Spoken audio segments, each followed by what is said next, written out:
The video.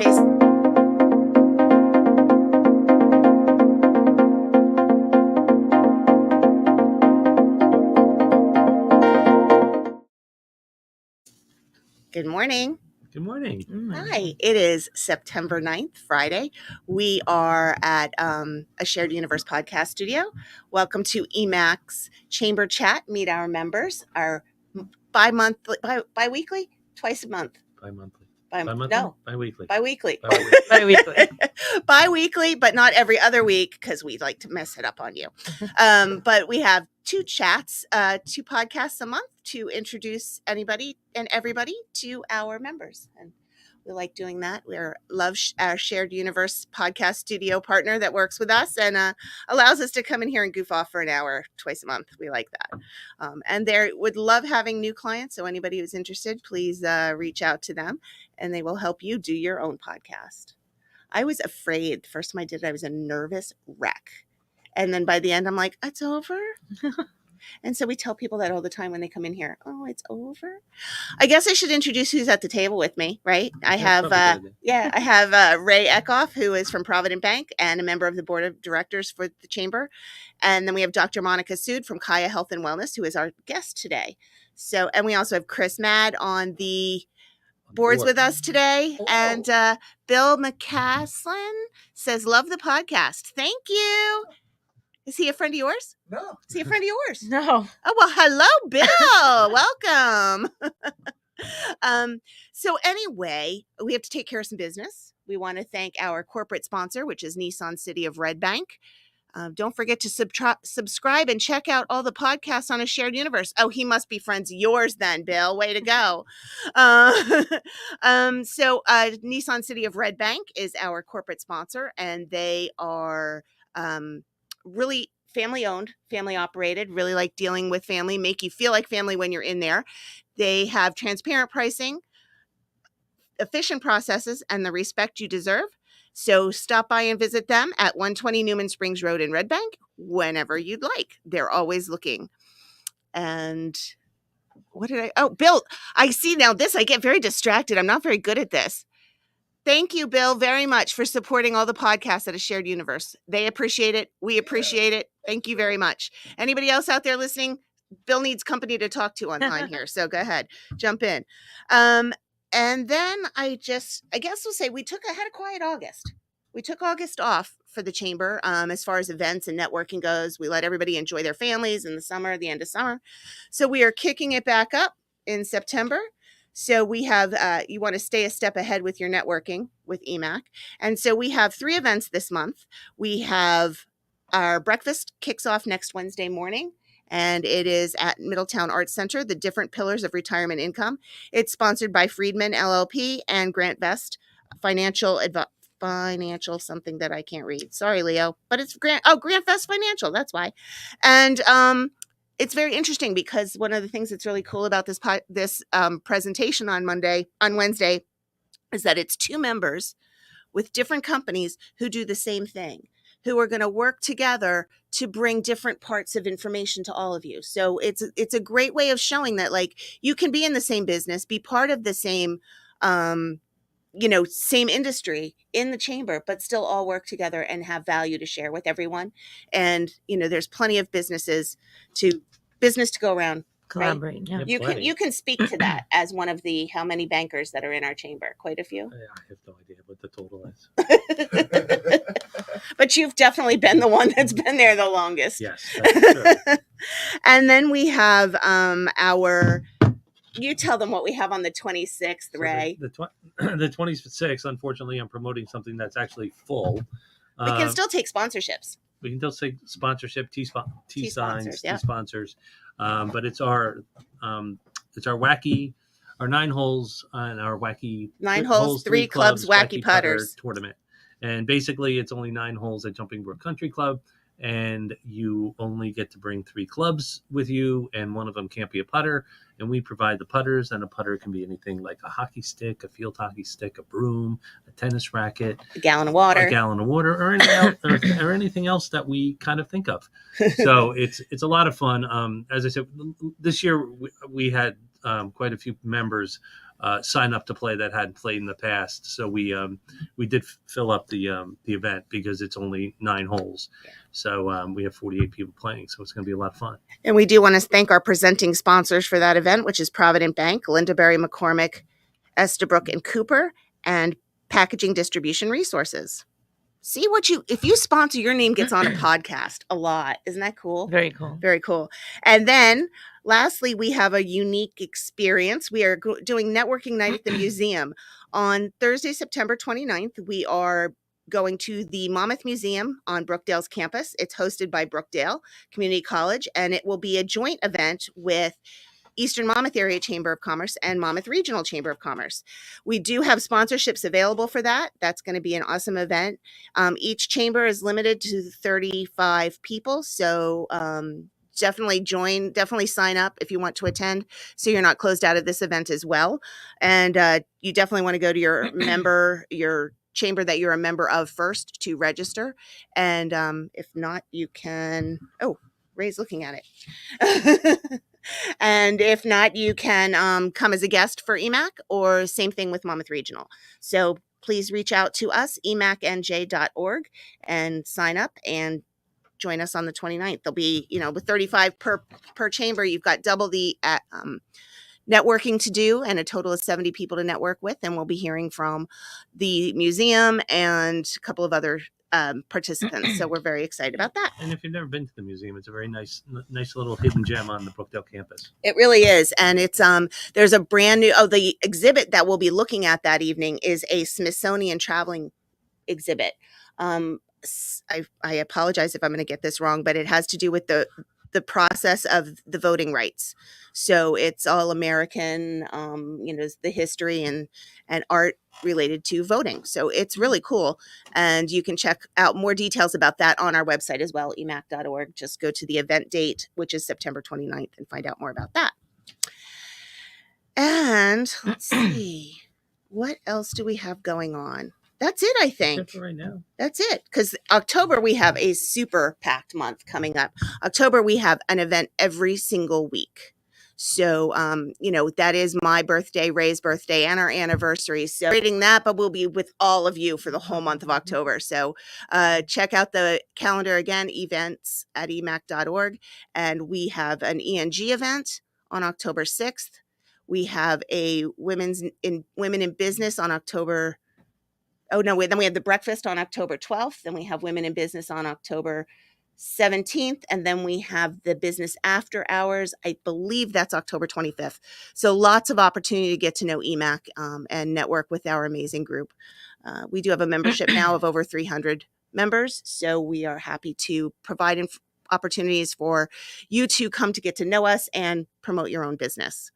Which, speaking of promoting business, let's introduce Dr. Monica Sood from Kaya Health and Wellness. Hello. Good Thank morning. you for having me. We're so glad you're here with us. Meeting you has been such a joy. We were so honored to be asked to do your grand opening, and what a grand opening it was. I mean, we got presents, we had gifts, we got an amazing book that I've been looking through and reading slowly. It's a lot, so it takes me a little while. I'm going to do the shameless plug because she won't, but it's called No More Band-Aids. And Dr. Monica Sood has the first chapter in the book, followed by many other professionals in the industry that really know what they're talking about. So it's really cool. It's a small book, but it's mighty. What do they say? Really good things come in small packages. This is mighty full. Anyway, so tell us a little bit about maybe first why you joined the chamber, and a little bit about yourself, and then your business, and then you just start talking and we'll ask you questions. We'll jump in. Yeah. Okay. So first of all, I think it's a great opportunity to network, right? We all are trying to build our businesses as well as support others. Mm-hmm. And so I've never actually joined a commerce before, but I decided to when we moved here to Red Bank. Thank you. Yeah. And you guys have a lot to offer, bi-weekly or whatever, bi-monthly podcasts and all the different events that you have. And so I was really excited. And then, and that's why I joined. Great. Well, we're happy to have you. Thank you. Thank you. So tell us a little bit about yourself, and maybe start with a little bit of actually, because we haven't really we've said you're a doctor, but we haven't talked about how cool of a doctor you are. Like, start from the beginning, because it leads to where you are now. So I am a conventionally trained medical doctor and in internal medicine as well as anesthesiology. And I wasn't fulfilled. Like I did internal medicine, I just was not fulfilled with what I was doing. So I then chose to do the second residency in anesthesia because I loved procedures and epidurals and the emergency, calls and all of that. But I just knew that there was something more out there for me in the medical field. And so I started pursuing nutrition and holistic health over a decade ago, which brought me to a field called functional medicine. And that is what I do now here in Red Bank. So explain. I'll never forget. I just have to share the story because when we went to your grand opening, your dad was there. And I go, I don't get it. She was an anesthesiologist. Why is she stopping that and doing all this stuff on her own?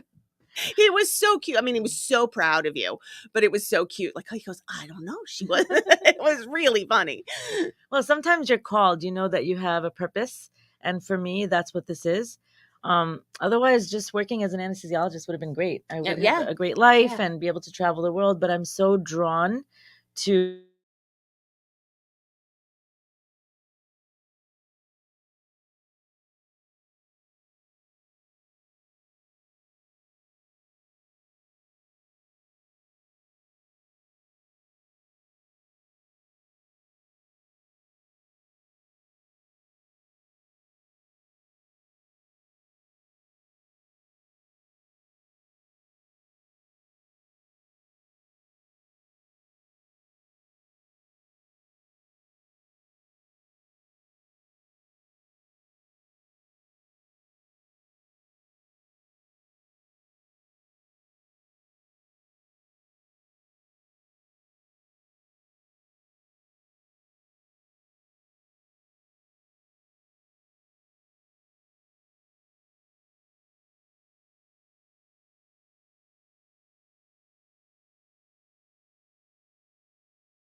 You've diagnosed. So then how do you go about treating, I guess would be a good question.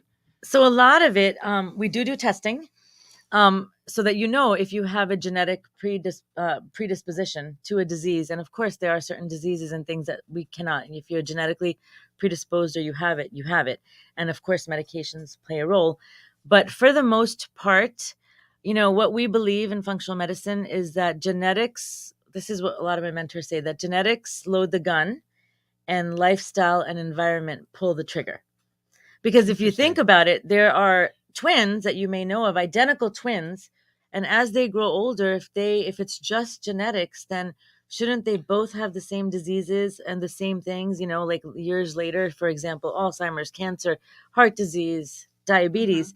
If it's just genetics, then they should have the exact same trajectory, right? But if one eats all organic all their lives, or is a vegetarian, as opposed to the other one who is, let's say, a true carnivore, and or a carbivore, whichever the case may be, they could develop or see different things in the way that they age and have diseases, or the triggering and the worsening of those if they take divergent paths.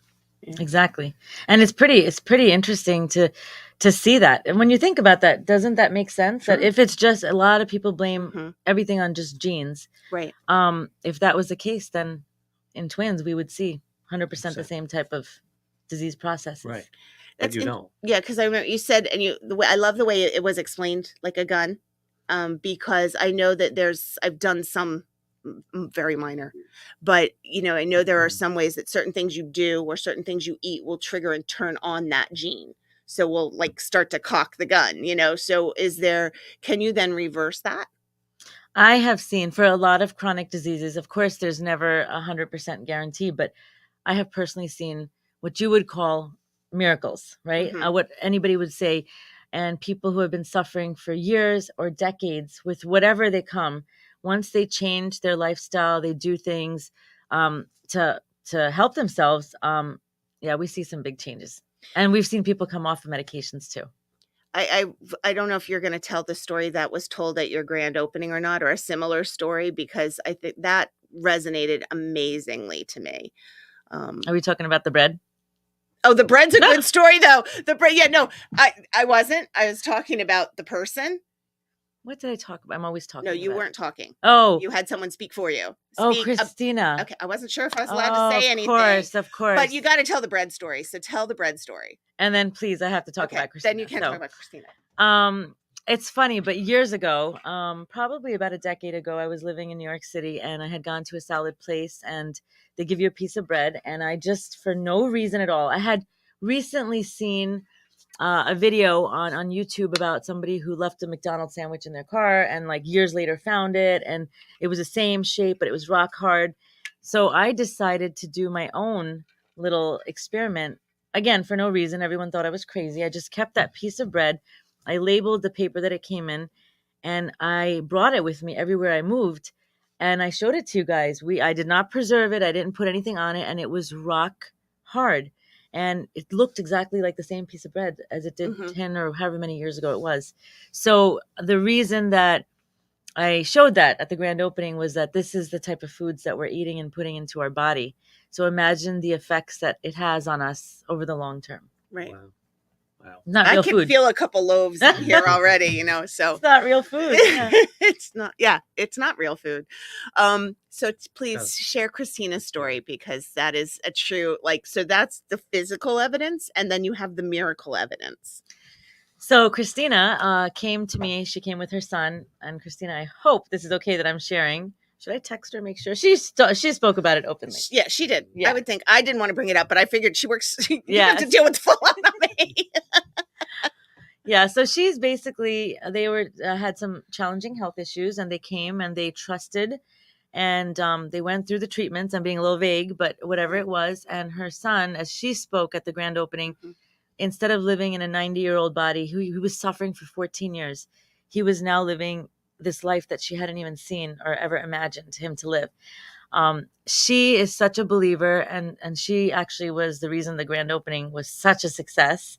Her and her family, that she came on board as a practice manager. She's in charge of everything. She's awesome. She's amazing. She's literally she's a story. She's a miracle. Like, she saw the results. She wanted to be a part of it. I wanted her to be a part of it, and now she runs the whole show. So I know her, she said he was on many, many medications. He couldn't really, it was almost like he was living in a bubble almost. Yeah, like his really whole couldn't life. do anything. Yep. For the longest time. And they were looking and looking and looking. And then when he came, we did our series of treatments. We treated him as a whole. And now he is she's like, I can't get, like, he's eating and he's this and that more than she's ever seen. And he's thriving and he's doing amazing. That's great. So, yeah. That's great. That is so awesome. Yeah. So, talk about how your journey, why did you pick Red Bank? So Red Bank, I have been coming to Red Bank for decades. I mean, it has just so much to offer. There's such a diverse, offering of, for example, cuisines and the shops and the downtown area and the festivals. I've been coming here for years. And what I have noticed is that it's a lot of the restaurants, for example, are in alignment now. They offer healthier choices, which is what I usually prescribe to my clients. And so there's a lot of other businesses that are also into health and wellness, so the clientele, the people who live here are looking for that now. And I just love Red Bank. Always have. We noticed that during COVID even. I think, COVID, as many bad things you can say, if you think, you can find a lot of positives to say from it. And I think people really learned to appreciate the ability to walk out of the house and just take a walk. Yes. Or to enjoy, we have to eat outdoors. We had to eat outside, and look at that. What a boom that's done to, part of the, at least the atmosphere when you're eating outside almost all year, like It was You so know, fun. We came it's here so many times right. in that area, right? The Yeah, and downtown area, and everybody was. Broadwalk, they call it. Yeah. Is Yeah. that okay? Yeah. And, even in every town, it was like that. And we noticed during COVID, we had an increasingly large and higher ratio of health and wellness industries starting companies and joining the chamber. I mean, that kind of industry exploded. And it's really nice because that group got into a small group within the chamber and started working together. So offering to share studio space or, bring a nutrition person in to speak to a workout class. And they really started working together to help do the whole thing. And it's one of the things I love about that industry is everybody seems to be now, it's like they all want what's best for you. Oh It's yeah, not what's best for them. It is what's best for you. They want, they obviously want you to choose them to do it with, but in this industry, what I've noticed, if I have a question, I can pick up the phone and call a doc who's 10 minutes away and ask. We all kind of support each other because there's too many sick people out there that we have to help. There's no shortage, so it's very different. Even where I am located, right next door, there was a place that was doing very similar things. So I actually walked in. I said, "Who's the doctor?" I called the doctor. I said, "Listen, we do some similar things." And he was like, "No, your people are your people, mine are mine. We're all in this together." And we believe that a rising tide lifts all boats, right? So I never can say that right. I try to say that all the time, but I never can say that right. But the first time I ever heard that was when I did my first podcast, and it was Mike Zapsik who was co-hosting, and I was the guest, and that's what he said. A rising tide lifts all. I never get it right. Never. You got it.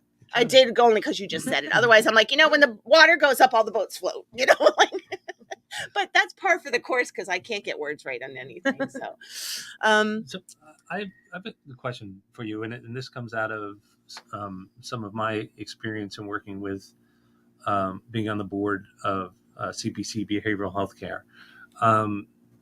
There is actually CPC obviously handles mental health and addiction issues, but we are now working through a government program that tries to integrate that health. So, a person with a mental health issue or an addiction issue or both, which is a lot of times what happens, may have a heart doctor, and they may have a doctor that administers or they go to for diabetes, but then they have a mental health aspect too.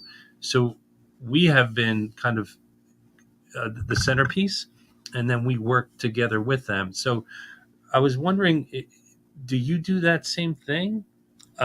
Or, so if somebody comes and they have a known cardiovascular issue, then they are on, a medication for that.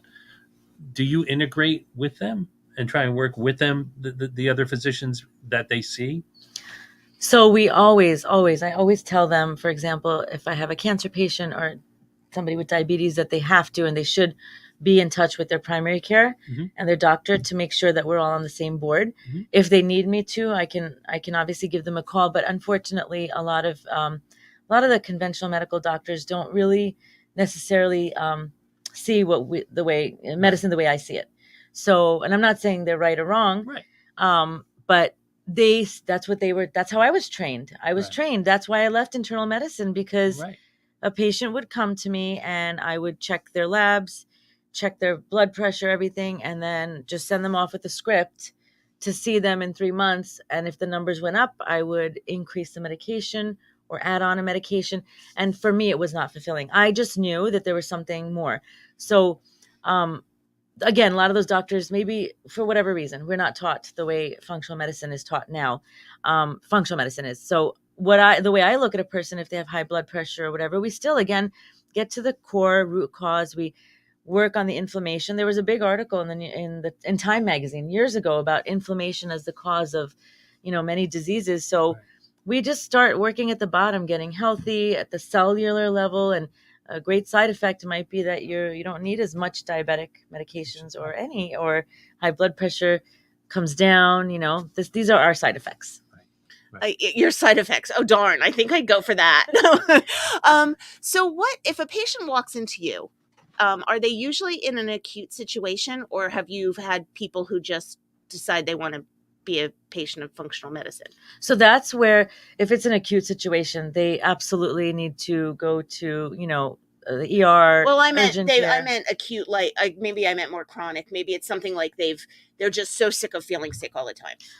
Very typical patient. That's what I call that's what I call an acute. Like, I'm right? just done at this point. I'm just done with it all.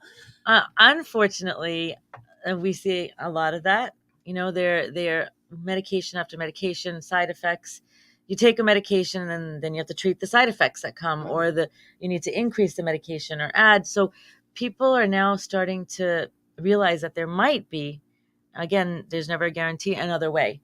And so those are typically the people who usually come, are the ones who are really, really sick. Or on the other extreme, people who are into all this and they are living that life and they just want to come in for a regular checkup. So they want a functional medicine or a naturopathic doctor or a nutritionist just to get their yearly checkup, so What's to the speak. difference between naturopathic and functional? I didn't realize. I thought they were the same. So they're not naturopathic doctors. Actually, a lot of my teachers and mentors are naturopathic doctors.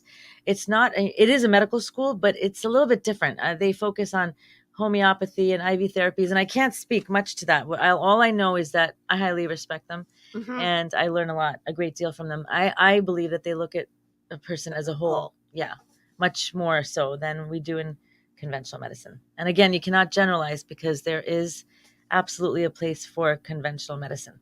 Well, I think it's like everything. I don't think there's ever a one answer to any. There's always three. What did they say? Three sides to every story. Yeah. And I think there's different ways to look at it. And I think if I mean, it might be wrong to say this, but I kind of think you kind of need all of the above, because you might, at the cellular level, if there's something you can't, like you said that before, if there's something you can't fix, and a homeopathic or naturopathic doctor can't provide a natural solution, then there is the opportunity, there is a need for those doctors, and it's just how they eventually, I'd love to see it all work together. Unfortunately, insurance doesn't. Don't get me started. This type of insurance. medicine. I know. Don't get me, which is why I haven't been there yet. But don't get me started on insurance. Yeah, it's the worst. They like to say they support it, but you don't really see it as a member of the organization, or as a like you can't find it on your list of approved participating, or it's so deeply buried that you'll never come across it. Yeah. So walk me through, if I were to come in, what would you do to me?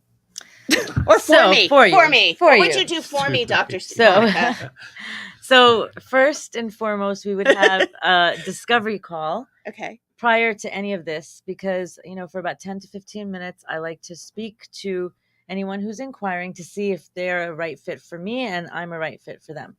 So I do kind of interview them as they're interviewing me, to see how willing they are to make lifestyle changes.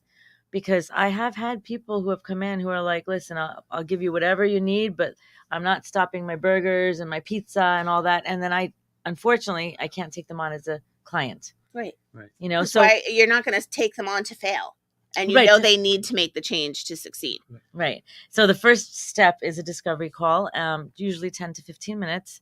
And after that, if we feel mutually that we can work with each other, then we send them a lot of forms to fill out, which is asking you extensive history, more than you've ever probably filled out in your life. It takes a little while. And after that, we schedule an appointment. And usually I put people into packages. It's not just you see me and then I send you home to do, because what I noticed was that that's hard. If you come in and I say, okay, you're going to do this diet, this, a lot of people fail because they need more support. So now I usually enroll people in a package, depending on what they need, 3 months, 6 months, whatever. And then they're also vested because they know that they're in it for 3 months, because nothing is a quick fix. If they're looking for just a quick fix. Yeah, give me 3 pills that going to make everything better. That's the wrong doctor. Right. Next door, not exactly right, over right. there. Yeah.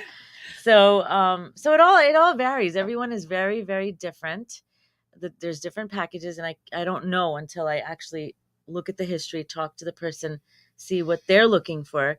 But typically, I always love to ask that if you had a magic wand, and there's 3 things that we could fix, and that's what I work on.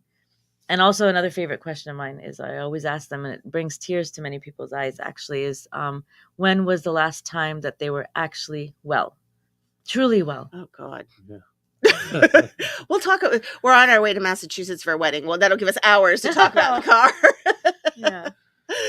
And that can be a very soul searching, kind of question. How do you, What do you consider? I mean, it's amazing to think about, but for me, being completely honest, on a podcast, was probably before we had our first child, which was 26 years ago.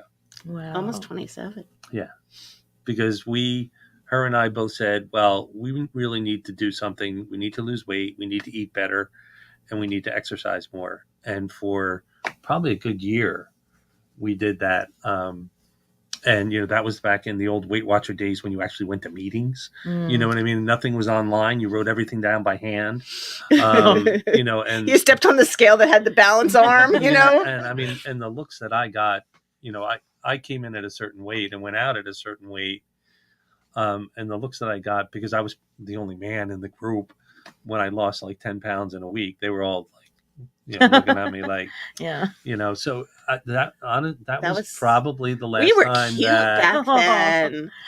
I dropped a significant amount of weight, and that's probably the last time we both were, well, at least for me, that I really felt, and that's a long time not to thinking about it. And obviously, it wasn't like, it was 26 years ago. We had the baby, we had Jessica, and then I felt crappy. It was obviously a number of years, but so there was probably somewhere in between there. But thinking about it, that's the last time I could pinpoint and say 100%. That's when things were great. That's really sad when you think about it. Timing wise, it's almost half your life ago. Yeah. And there's a big misconception, I think. A lot of people just attribute the fatigue, the joint pains, everything to age.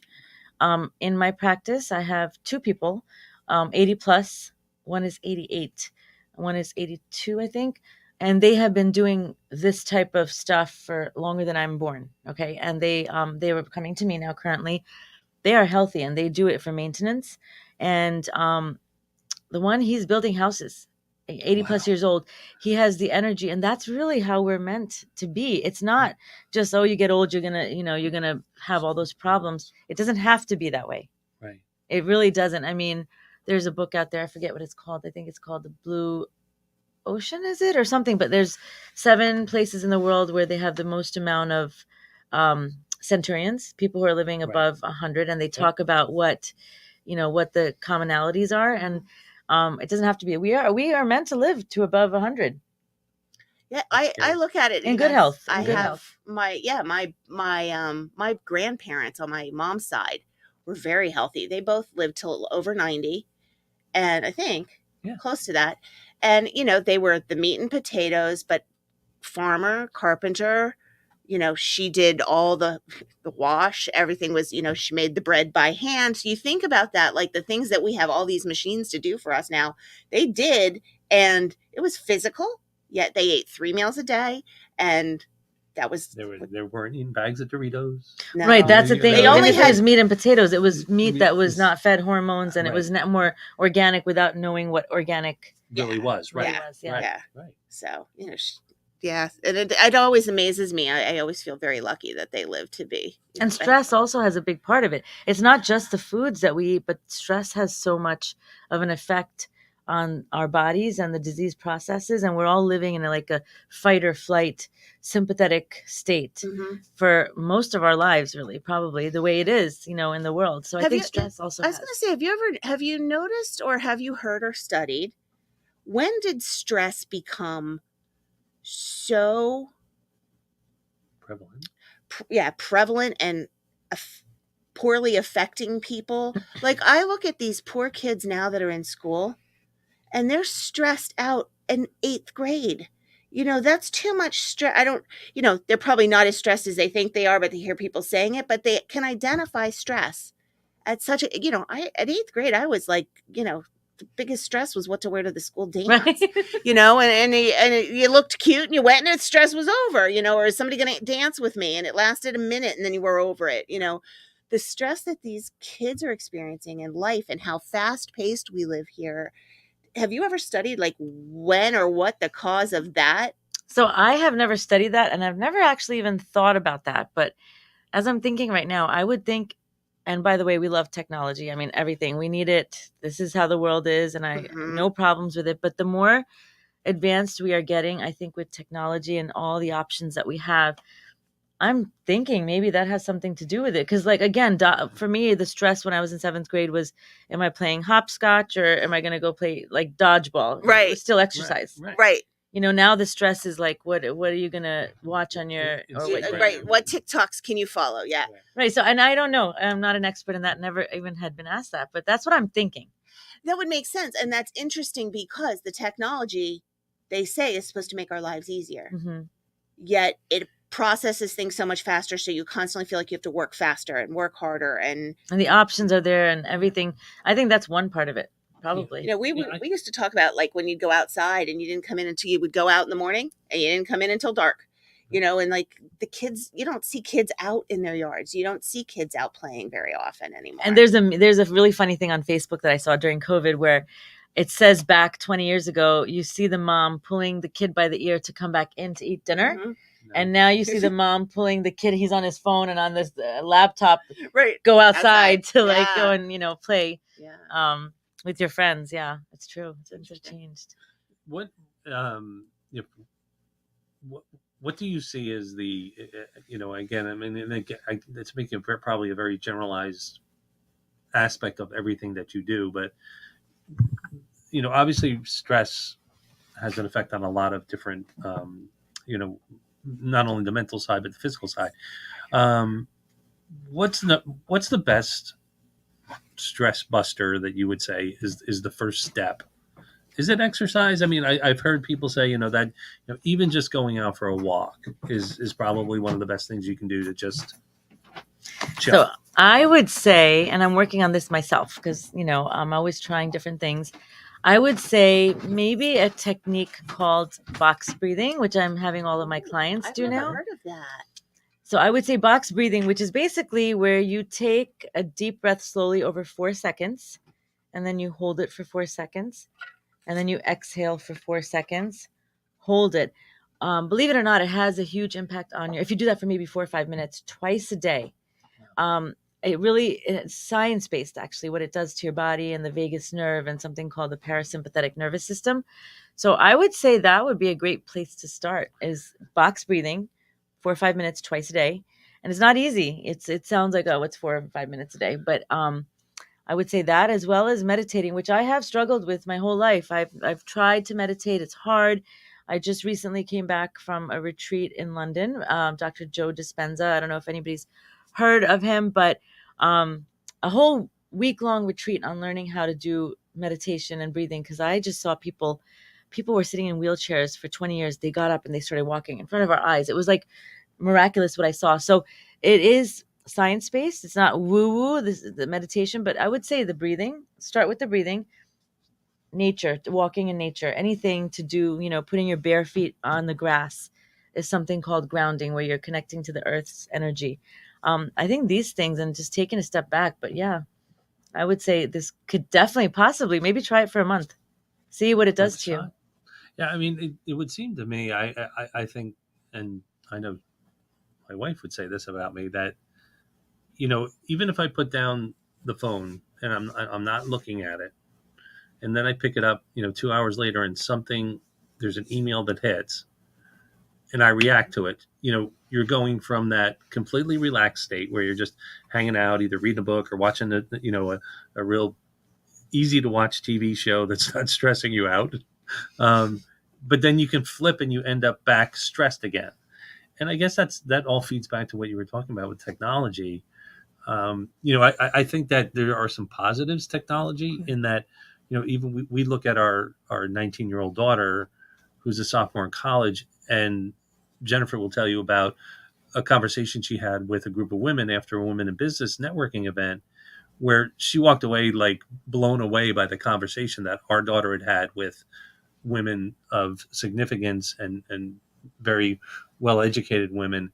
So I think there's a positive side to that, but then there's the negative side of, oh no, she texted us, oh no, they're canceling one of our favorite show on Netflix in all caps, and I'm like, so that, but to her that might be stressful, Right, yeah. So I, Yeah. you don't want to put stress, as the end all be all of what's going on, but it just certainly seems like the stress gets tied into technology, and that's something that you know I would think that it could be a factor in the way that you help your patients 100%. ultimately. Yes, that's definitely a part of it. And we're living in such a we're reactionary to we're reacting to Mhm. everything. But yes, that is something that I try to help. I'm working on that myself. It's not Right, easy. right. But stress, to reduce the stress, to try somehow in this world, you know, It it's a big part of it. Yeah. And is there a worry gene? No, I'm serious because so we were when we were with my sister, who I was telling you a little bit about before, Yeah. and her husband and Ray and I, and they're all three looking at me going, "You have no gray hair." And I thought to I mean, I do have gray hair, trust me, but I said, not to the extent. And I'm like, "But you guys all worry. They worry way more than I do. I have never been a worrier." Interesting. Yeah. So Well, maybe it's faith. I mean, no, Is it no. It's just I just don't worry about things. I think about them. I do feel stress, but I don't worry about things. I don't worry about things that are out of my control. I don't worry about things that are even in my control. Sometimes if I'm like, okay, I'll do like this is a really lame example, but I will lose a piece of jewelry. Mhm. I'll look for it. I can't find it. It will surface. And I just go, no, it's not the earring story, but it will surface. And, I can't worry about that. There are other things to do. So and 9 times that, well, no, almost 9 times out of 10, it does resurface. I do find what I've lost. Or, I don't, you know, I know I've prepared for something. I'll do the best I can. And I pretty much accept the best I can do. As long as I do the best I can, I Mhm. don't worry about doing better than that. That's amazing, actually. I think that's a gift. I don't know about it being a gene, but maybe you can come and speak to my patients. I can't tell anybody how to do it. It's just kind of the way I am. It's just kind of, and it's just Wired. funny because they'll be like, "Aren't you worried that this?" And I'm like, "No." Like, That's amazing. I think that we all need to work on that. I have no answer to that about that gene, like, or is what's there going a on, worry but it's gene? good. But Whatever they it have worry is. dolls, so I guess if you worry, you could get those little worry dolls and feel better. But My Um, soothing rocks. yeah, soothing rocks that works for you.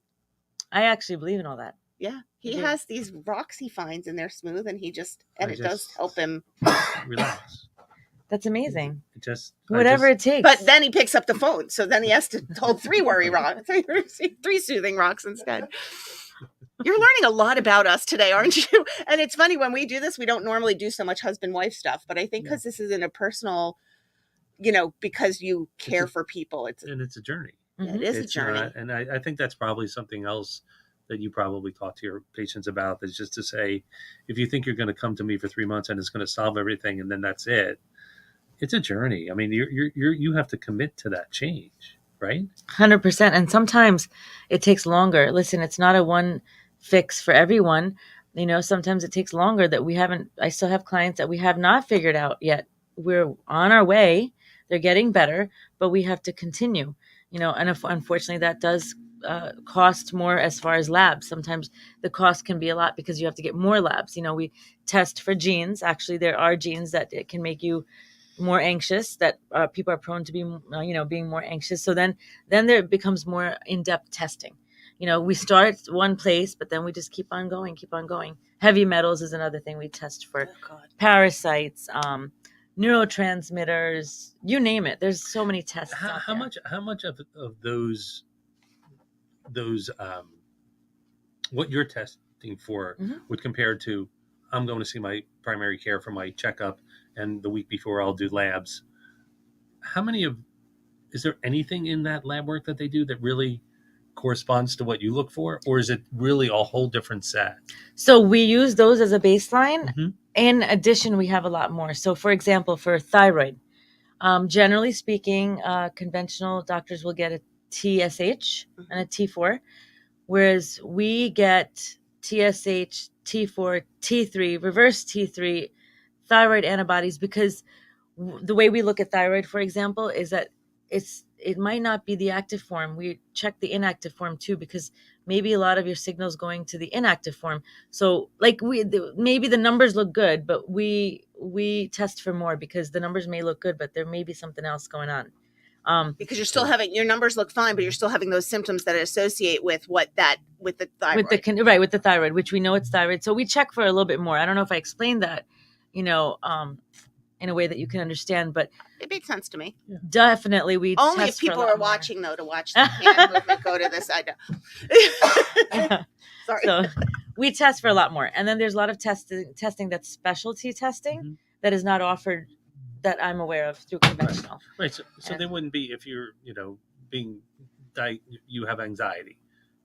There's not going to be something in the test that they order that's going to show up. No.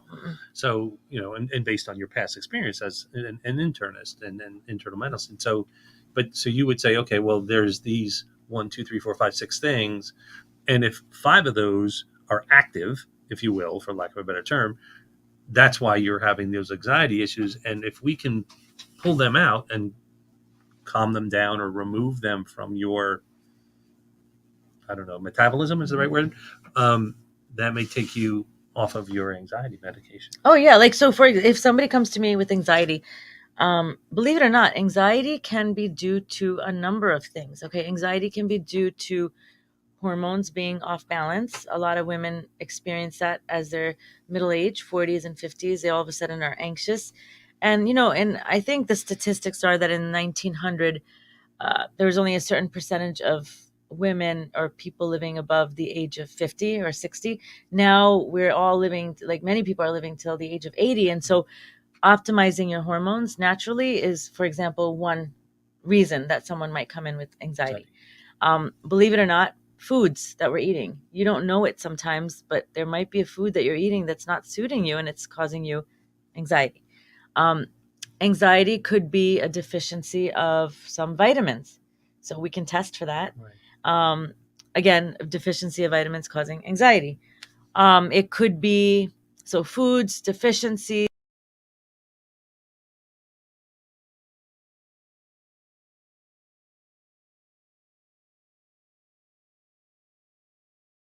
There's not just one reason why you're anxious, and it certainly doesn't have to be the deficiency of the medication. Do you have something you find is most common? Chronic fatigue. Oh yeah. Oh my goodness. Chronic fatigue. I don't even have to think about that. It's people are tired. I mean, there's so many vague symptoms, but chronic fatigue is one.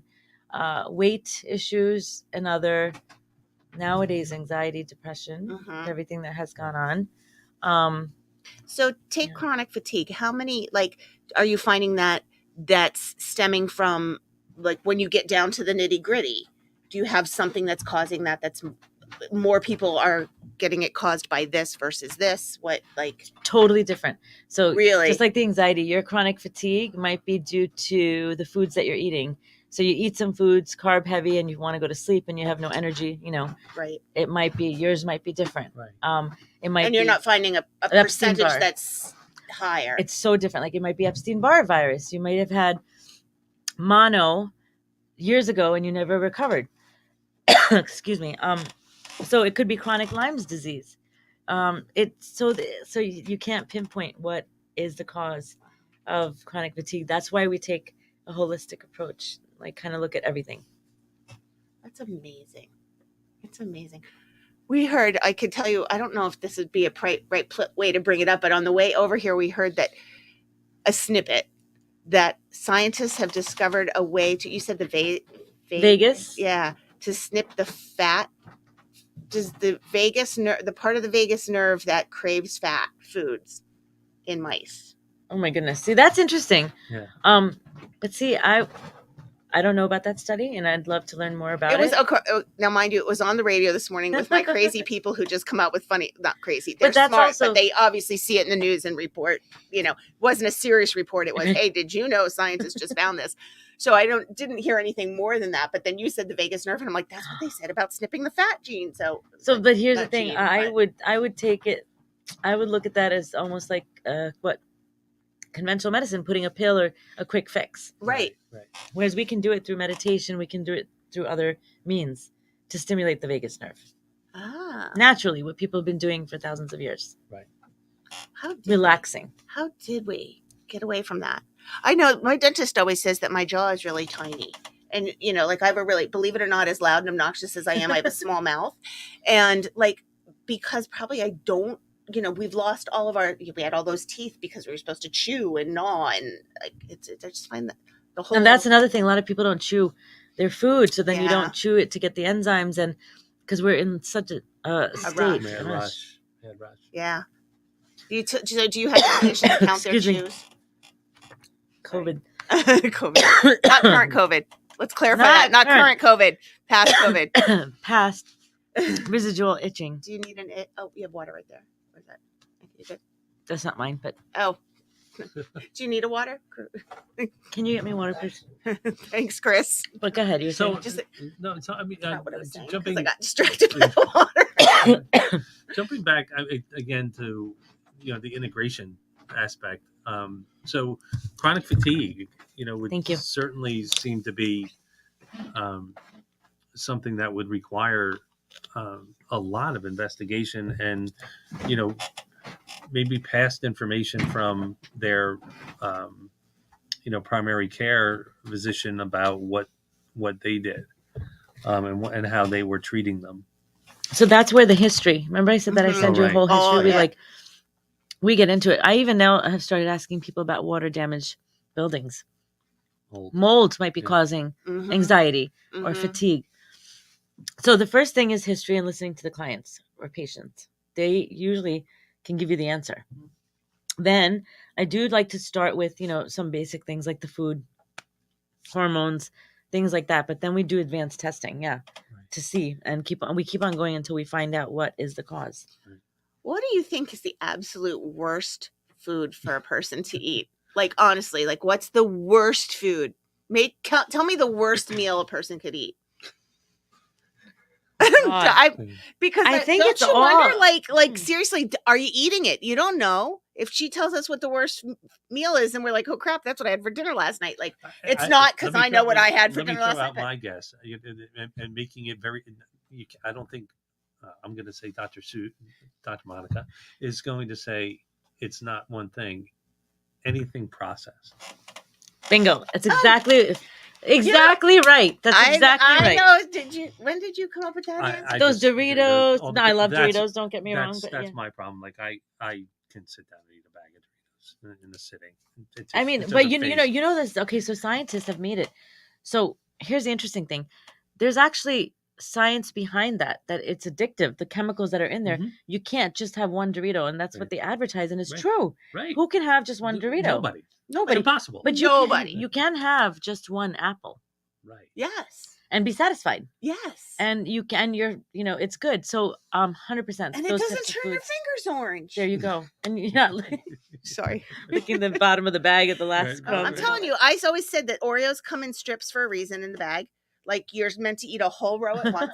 Pringles come in one jar, one serving. You eat a whole, Oh my goodness. Yeah. Those are the foods. Now, again, I love them too. But I mean, anything, making the general statement about anything processed can include the basics in cooking bread and making bread, or things like that. That, if what you're putting into your bread, if you're making it at home and you think it's more healthy, but if you're putting in a processed flour or yeast or whatever else would be going into it, is going to have a natural detrimental effect to your body.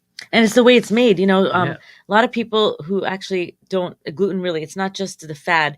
It really doesn't suit a lot of people. Same with me. But if you go abroad, sometimes to Italy or whatever, people don't have any problems with eating, the foods that they have there. So it's the way our foods are processed. And I agree. If it was not easy, although my parents do cook like this, if you can go into the grocery store and just make sure that you don't buy anything that has more than one ingredient. So basically, if you want to, again, it's not easy. If you want to have tacos or you want to have something like that, or a bowl, you get the beans. That's one ingredient. You get the tomatoes. That's one ingredient. You get the salt. You know what I'm saying? You don't buy the premixed package. You make it yourself. Kind of put it together as best as you can. Right. right? So try to take, things that have only one ingredient. When you think about that, a salad is, it's a lot of ingredients, but they were individually Right. just one. And even flour is not just one ingredient. But if you make it, yeah. Like if you buy the, typical all-purpose flour that everybody buys for baking and cooking, it's not just one ingredient. And it's been, processed and processed Bleached and and- processed. Yes. Bleached. Yes. Mhm. Good job. You I know, do know people who have actually ordered flour directly from Italy Yeah, same here. and had it shipped here to use because of the gluten issue.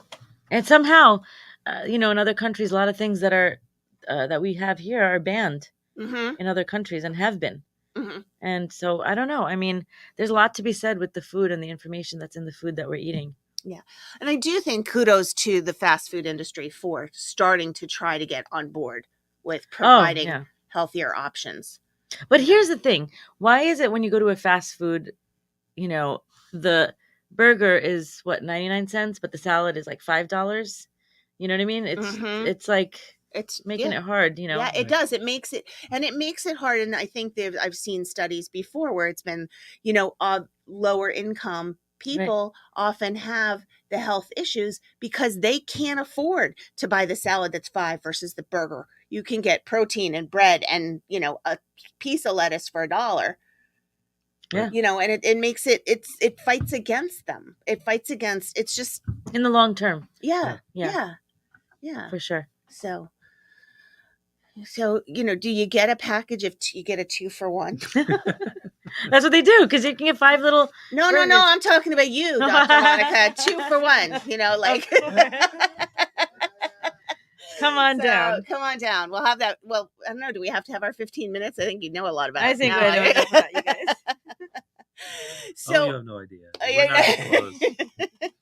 So, any last quick parting words of wisdom for our guests and today? or anything you'd like to say about your new business here in Red Bank? So I would say that intuitively, you probably know what it is. What I think intuitively, we're all waking up that, hey, we got to change the way we're eating, right? So if you want to start on your health journey, I would say just go back to the basics, which we all kind of know. Drink more healthy water, eat more of the unprocessed foods, get more rest, take more time off away from our electronics, right? Get 8-9 hours of sleep and plenty of walking. I mean, I would say if you want to start your health journey, you start there. Walk to the grocery store, people. Right. There you go. And then you're only picking one lightweight head of lettuce to carry home. And we don't have time to go over this because we're almost done our hour, which has been fascinating. But you said drink healthy water. Yeah. So, I mean, a lot of us are drinking bottled water. And if you think about it, that bottled water is coming in trucks across the country or coming in planes, and it's in plastic. The heating process, what if it's hot where you're coming from, the difference in temperatures, and maybe it's sitting on the shelf for 3 years. I mean, I think that getting a good filter in your home, you're saving the planet by not using all those plastic bottles. And you can taste the plastic in some of the water. It's just not good for you. So like getting a good source, whatever that is, there's so many, of water, I think is really important, because 70% of our bodies and I think 90% of our brain is water. Mm-hmm. So I think that's a really great place to start. And I will say, shamelessly plugging again, that if you go to this, there is a lot of information here about the best filters to use for your water. And where can you get that book? So that book is No More Band-Aids, Finding Answers in a Broken Medical System, can be bought on Amazon. Terrific. Because actually that was asked by Bill McCown. Oh, I'm sorry. Okay. And hopefully he'll get back in here and watch the rest of this and hear that you answered it on Amazon. Sorry. I actually happen to get it specifically from Dr. Monica Soon myself. But, I actually have started telling some people about it, and they're like, when you're done, give it to me. And I'm like, I don't really want to. So maybe I'll order you some because I don't want that. So anyway, I guess that's the end. So thank you very much. That was awesome. Thank you for having me. Very informative. We will be back on it is not May, it is September 23rd with Michelle Gibson from Seaview Orthopedics. And my co-host will be John Murdoch, who from Zager Fuchs, who is fascinating because he is an attorney who is extremely into the health and wellness journey. So it's very, it's really cool. So, and with that, just keep in mind that please reach out to emac.org or call our office and speak to anybody in the office to talk to us about joining the chamber or sponsoring any of our events. Sponsoring our regular events that we have 2 and 3 times a month is a privilege of the members. And non-members, if you're interested in sponsoring something just to get your name out and say, hey, that group is really awesome and so big, join us, and then you can sponsor too. Or send us a really big check. Ray will call you for that. Anyway, thank you guys very much, and we'll see you in a couple weeks. Thank Have a great you. weekend. Bye-bye.